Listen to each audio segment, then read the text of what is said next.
Okay guys, I'm going to do this little tutorial on how to use a blending stick. So we've been working on how to do cross hatching, cross contour, blended pencil point, blended pencil side, stippling, scumbling, cross contour. So those are the techniques that you really need to work on and get really good at. However, there's also some tools that one in particular tool that we can use to help us get that blended look when we're wanting to go for like a smooth like texture.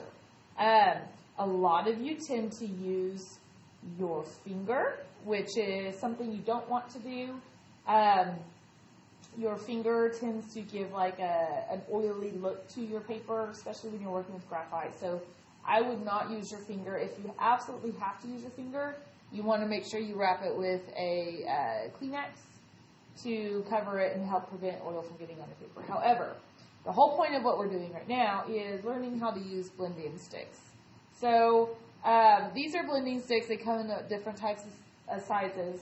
So you would use one bigger like this to cover a larger, wider area of your paper, and then you would want to use like a little smaller one to get into like the little nooks and crannies and stuff. So I have those two to use right now. I also have here a few different pencils. I've got a 2H, a 2B, and an 8B, which that 8B I'm going to use very minimal.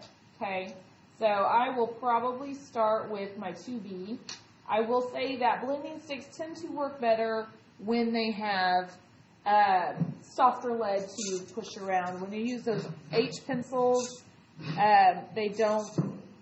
the harder lead just doesn't smear as easily. Let me grab a scrap piece of paper real fast.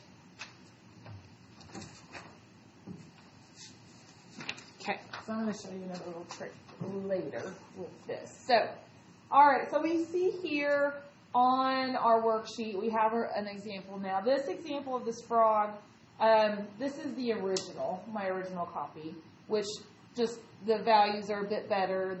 It's not as heavy in some areas, and there's a little bit more fade.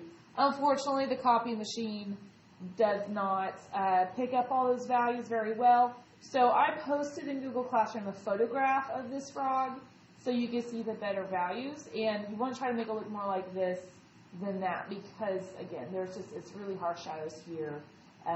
So I'm going to be referring to the original one while I am shading. So I'm going to crop this down a little bit more.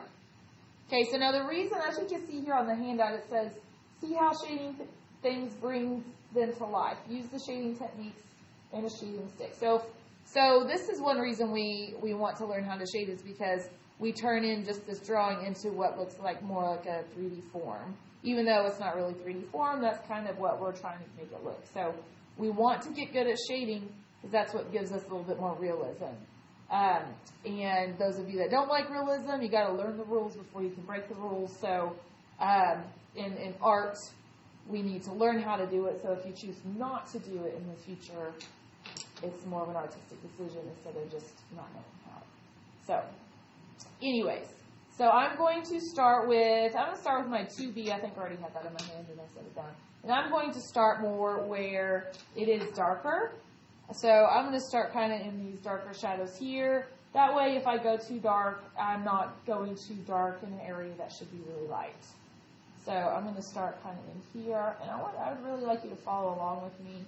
I'm using blended pencil point. That's the technique we really want to use to get along our edges.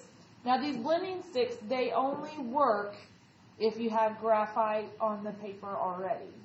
Now, they look like they've got graphite on them because they've been used a lot, and there might actually still be some on there. But these are meant to push around graphite that has been placed in a certain spot.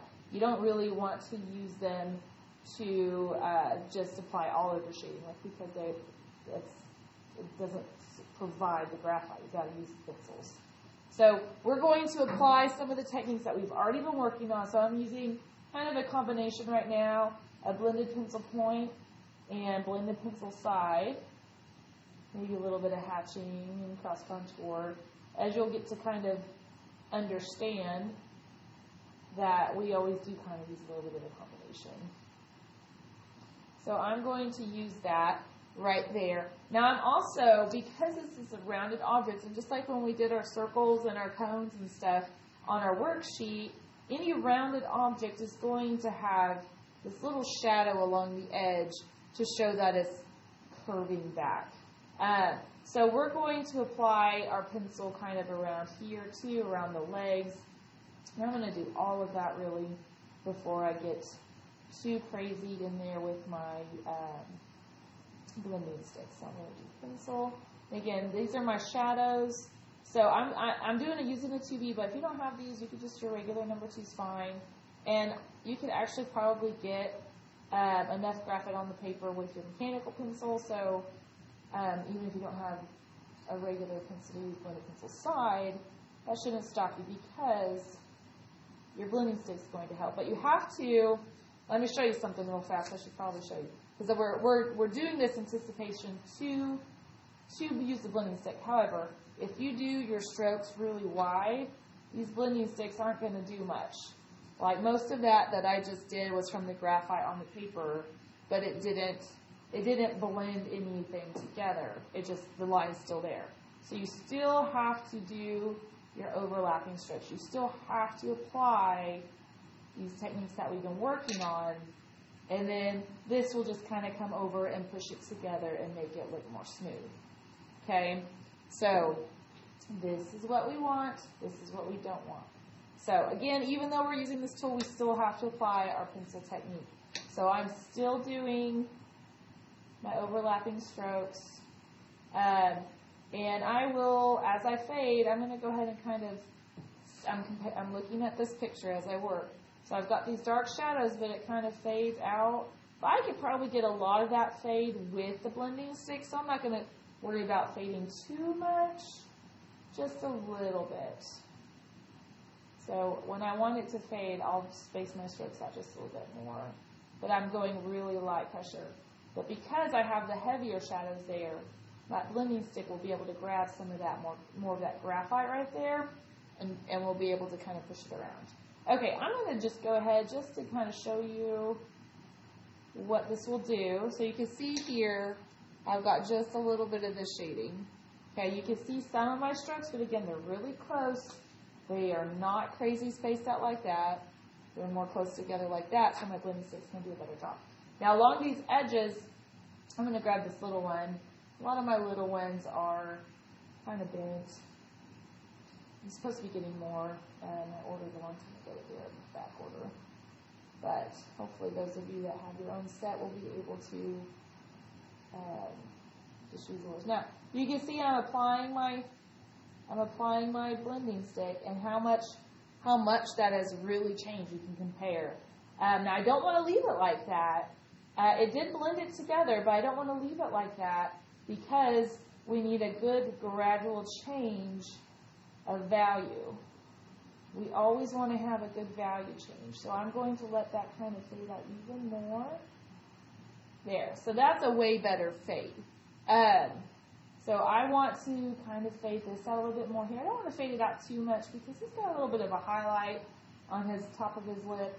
But again, we want to have a good gradual transition from our dark shadows to our lighter value. Okay, we don't want a hard edge. We don't want a stopping point. Okay. Now, some of my strokes, I'm going up and back and forth and just flowing with my shape. Some of them, I'm kind of doing a little circular stroke with it. Whatever works for you that give you that good gradual blend is what you want. So most of the time, it's a little bit of a combination of directions, but you can see here what this little guy just did. I barely had any of this shaded, and this guy just really kind of helped take it out and fade it and blend it and smooth it too. So I'm going to continue. I'm going to go ahead and move on to his belly. Again, I'm using my softer pencils. I've got a 2B, number 2, HB, as we also know number 2 as. So we'll still do a fine job with this. But again, most beginners, they want to space their strokes out way too much, thinking that this blending stick is going to do all of it for them. but it's not. You have to still apply strokes close together and overlapping. And yes, the softer lead does help, but you can also get carried away and wind up going too dark. So you can kind of see here, I'm working on this area. On my original, I have some strokes here still. I really kind of don't want that. So maybe on this one I can get it to blend. I think I used different lead on that one. I think I used just a regular pencil lead. I'm using softer lead today. So again, I'm going to kind of come through here. I'm going to kind of buff out those strokes. This guy's really little. And the bigger ones, like I said, I'm a little limited on my sizes, but the bigger ones will still be able to get into those nooks and crannies pretty good. So especially like right now, I'm gonna swap out and get this a little bit better. So I'm going kind of a combination of circular and long strokes. You can still wind up. I'm trying to make this look smooth and not streaky, but you can still wind up making it look streaky if you do it like that.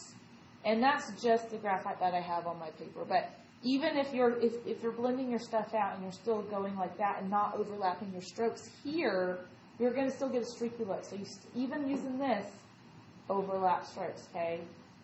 Overlap. If anything you've learned from shading, you need to overlap and not space out, okay? With color pencils, with regular pencils, with a blending stick, when you get the pastels, like all that, you've got to overlap the strokes, okay? That's what gives good craftsmanship and better quality work, okay? So I've got his body kind of done now. I'll go ahead and I'm going to do his eyelids, or hers, whatever. I'm not sure with the eyelashes. But I've got these kind of shadows here. And I've got these other shadows here. This is that technically have a shadow here. I didn't do that on my example, but it's always easy for something like that. So then I'm going to bring this over.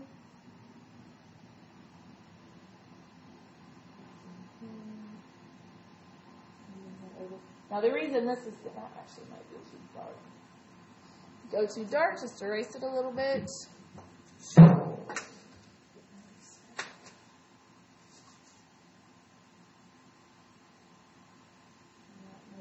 Got one of those kneaded erasers, you can just grab it and then you can go back and erase. Now, if you wind up getting too dark because you've got too much graphite on your blending stick, you might just have to kind of go onto a scrap piece of paper. You can't see it. You might just have to go onto a scrap paper and just kind of rub off some of that excess. Okay, do it on scrap paper. Don't do it on your actual artwork. So, there, then I've got.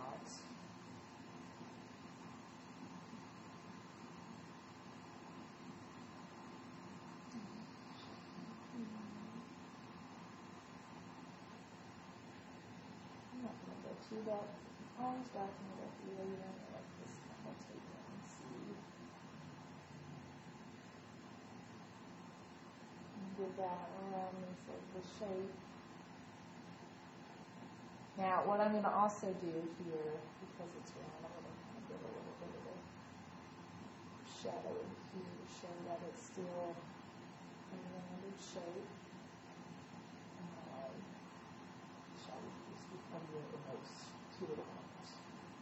Okay. And then of course we want to, I'm going to use my HB for the pupil here because that should be the darkest part.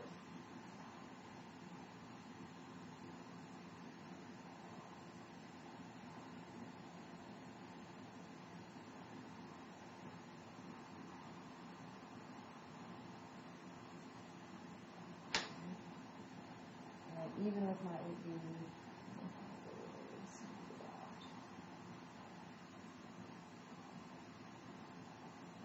Now, because I use my AP, and before I use this blending stick again, I probably want to go right off the extra so that it's not too dark. Okay, so here we go. Just a little. So we're starting to come to life now. Then I want to also add a little bit. I've got this kind of shadow under his lip to make him look like his bottom lip is a little full. And you could, I don't really know if I want to go with a pencil right there. And I probably have enough extra graphite on here. This is something that you can do if you need to be really subtle and light. Sometimes you can just shade with your blending stick. Just be aware that, you know, that graphite's going to run out. It'll only get just so far. But, like, if I want something really subtle like that, that works just fine. Okay, so now he's got this kind of little lip bulging out. I can actually go in here and paint him.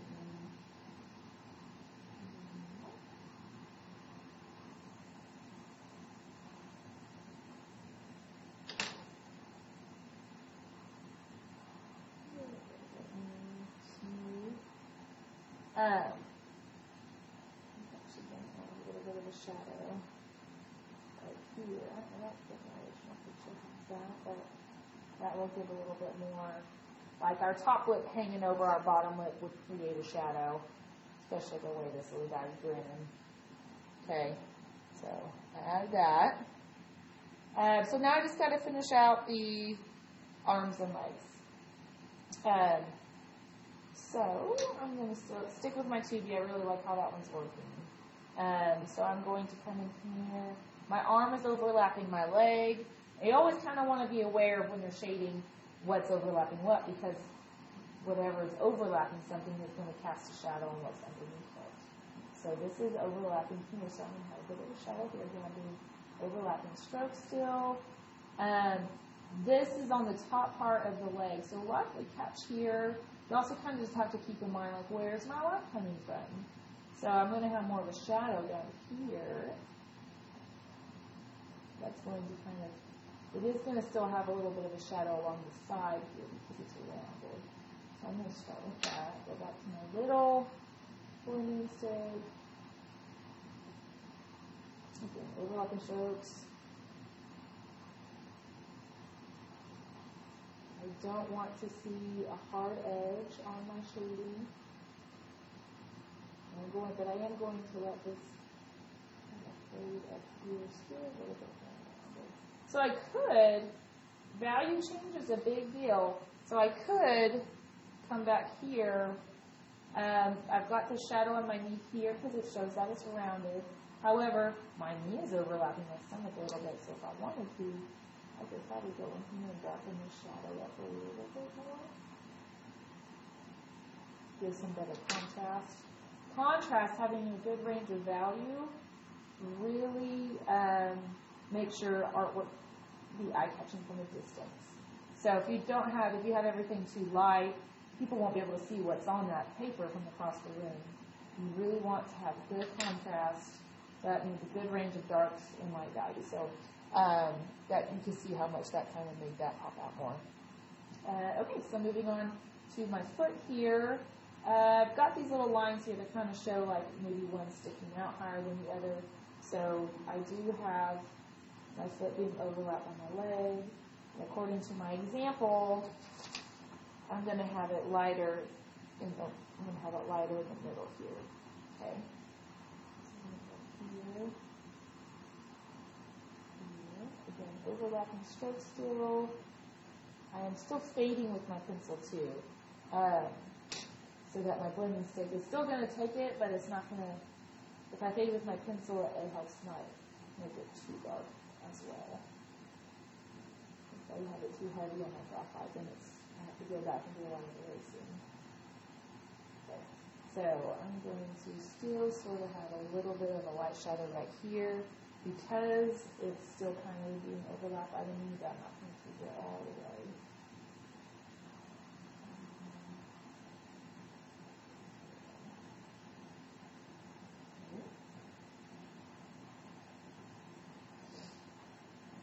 there's that side. That might get a little dark there. I might go back and lighten that up later. I may not. I'll just wait and see how the remainder of my frog goes. Just that my other foot might be that up too. Okay, so on this hand here, we've got this hand overlaps this one, so I want to darken this.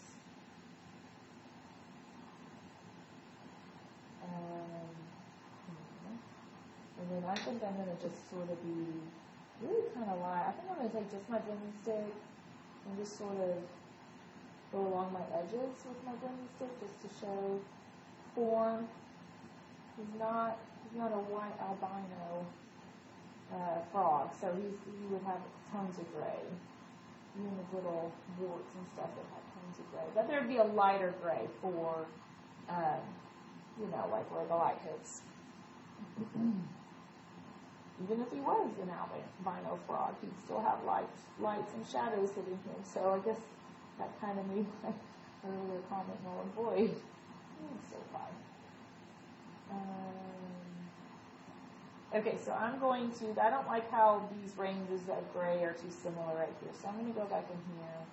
I'm going to pump up a little bit more of my contrast. And again, art's about reevaluating as you go and making adjustments. So just because you've already done an area doesn't mean you shouldn't go back and change it later or improve on it because of that area is being done now.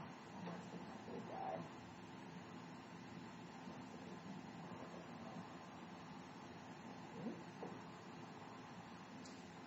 Alright. Okay, moving on to my last leg here. I've got my 2D again, just double check that I'm on my 8D. My arm would have a shadow, and my leg would have a shadow from my arm. I'm going to go a little heavier on my pencil. Still overlapping my strokes. With the size of images we're doing, like smaller little blending sticks might be the ones that get used most, but you will probably need, there we go, I want the bigger one too, to have one. Okay, so I think I made his leg a little dark compared to the other one. I think it's some of that.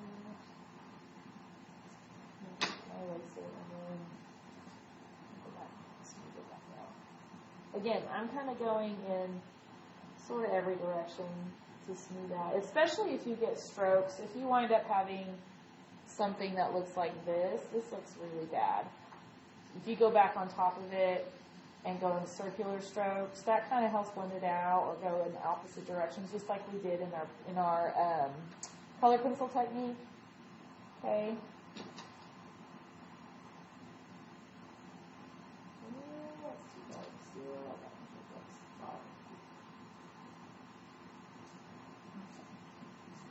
Alright, so I'm going to also pump up the shadow over here on the tummy, just like I did behind this leg.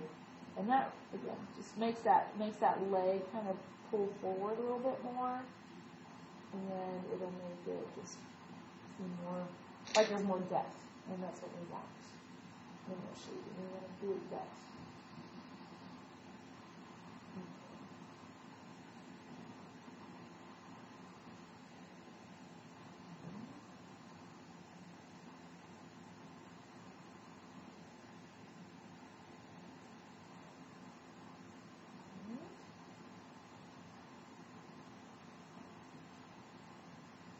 I think I damaged my paper right there, so it's not really very good. And sometimes that does happen. If you over erase an area, you damage the integrity of the paper, you can wind up having a spot that you can't really fix. So you also need to learn how to erase gently too. Alright, okay, I think I'm about done. I'm going to come back in here and add some shading on my foot, and then I might go back and look up a little. Yeah, I'm going... I kind of, I put in these little lines in the drawing, but then I wound up, I think, just shading in some more lines just to kind of make it look more complete. make my shadows connect a little bit easier.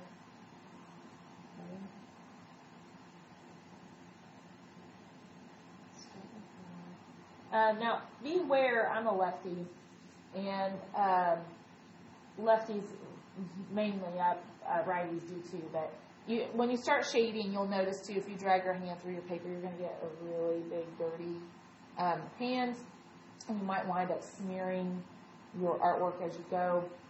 So be aware of that, and every once in a while, if you're really bad about that, you can put a blank piece of paper. Let me see. You can put a blank piece of paper under your hand. That way you don't have to worry about your skin will grab the graphite mostly. But if you're just resting your hand on the paper, it's not going to do much smearing on you. So that's a little trick you can do is rest your hand on some paper, scrap paper.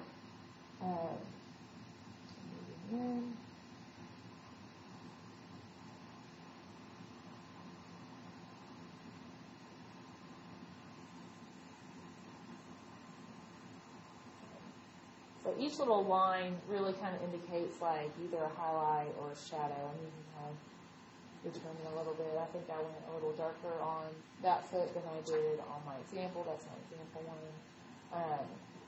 Actually, I think I like that. My second even better. So, let me see, is that all my, that's pretty much my whole frog there. It's never a bad idea to kind of go back through and just check and be like, is there a spot I can blend better? Is there a spot that I can pump up some more contrast?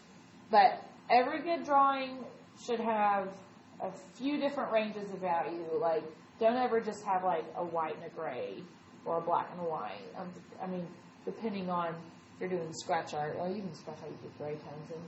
But you want a good range of value. That's what makes our work eye-catching. If you look around my room, you'll see a lot of things that have a lot of contrast, a lot of value differences, because that's what draws you in. So be working on that. This should get done within the class period and turned into the basket. When you get done, I have a second one for you to do for extra practice.